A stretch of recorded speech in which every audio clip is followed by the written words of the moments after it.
Beyonce, may good news sa lahat dahil hihintayin niya si Papa Eds after 4 years. Edo, gagawin pa niya ito kay Beyonce ang makapagtapos.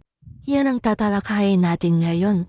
At bago yan, kung ikaw ay bago pa lang dito sa aking munting channel, ay wag po natin kalimutan mag-like at mag-subscribe. Ganon din sa ating mga team Kalingap na sina Kuya Wal at Kalingap Rap. Tuloy-tuloy lang ang pagsuporta para tuloy-tuloy lang din ang pagiging updated natin sa mga bagong videos nila. Ganyan na din sa mga solid supporters ng Team Edsy.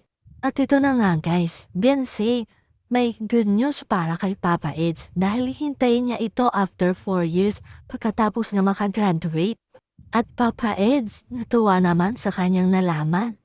Ang tanong dyan guys, kakayanin kaya ni Papa Eds na maghintay ng 4 years kay Beyonce? Sa wari ko naman ay kakayanin ni Papa Eds kung ito ay kanya, gugustuhin talaga na maghintay ng ganong katagal. Kung gusto nga ay may paraan, at kung ayaw naman ay may dahilan.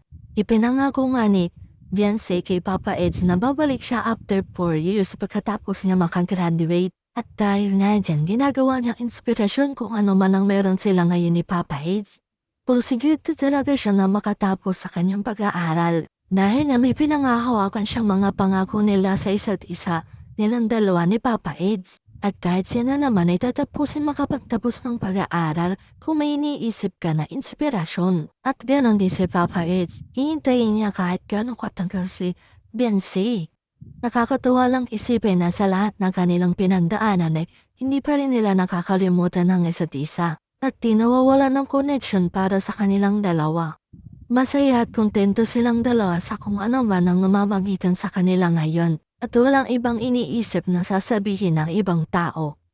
Doon pa lang ay masasabi ko na solid na talaga silang dalawa kahit nung una pa lang.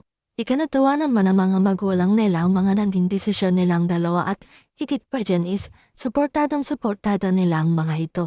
Lalo na mga magulang ni Beyonce na masayang nakikitang nag-aaral ng mabuti ang kanilang anak.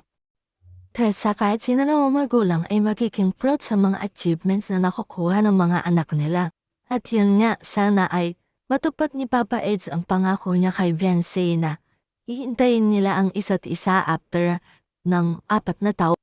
Nakakatuwang isipin kung after 4 years ay sila pa rin ang makikita mo magkasamang dalawa. At sana din ay matupad ni Beyonce talaga na matapos niya yung 4 na taon na pinakangako niya kay Papa Eds. Dahil yun na lang talaga ang pangakong pangahawakan ni Papa Eds para sa kanilang dalawa dahil yun ang sinabi niya.